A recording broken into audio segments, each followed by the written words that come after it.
Labas vakaras, mėly krepšinio sirgaliai, labas vakaras visiems. Alytaus Sporto perdavimas Balčiūnui. Balčiūnas nusimeta ties perimetru. Martynas Gecevičius. Pocius.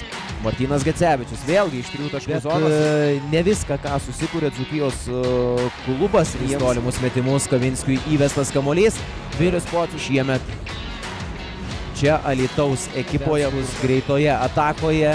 Šokdina Igną Razutį ir Balčiūnas 6 pelnytus taškus. Gecevičius nusimetimas Ignui Razutį nugarą ir iš čia. O į baudos bet kamulio negavo. Razutis Viliui Pociui. Pocius iš kampo su kontaktu ten pabandė Tautvydas Baltrušaitis pelnyti taškus. O padaryti kamuoliu kitoje aikštės pusėje paleidžia 3 taškį metimą Viešio komandoje. O prieš tai 7 metus Balčiūnas į baudos aikštelę. Prarastas kamuolys. 2 prieš 1 reikia užpulti čia Alytaus. Tikslo nepasiekia Neitanas Skotas. Į baudos aikštelę vėlgi prieš Venskų nusimeta Martynui Gecevičiui. Čia yra nepristabdytas po didžiosios pertraukos. Dabar jo tritaškis apsiginti.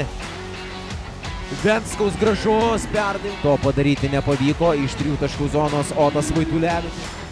Venskus iš labai toli krepšio. Augustinas Venskus į baudos aikštelę po atakų. Augustinas Venskus, jo dvigubas tą ir renkasi daryti Venskus ir panašu, kad tai yra viskas. Ten kamuolys išmuštas buvo iš baudos aikštelės. Taigi šio vakaro drama Alytuje baigėsi Telšių ekipos persvara 83-80.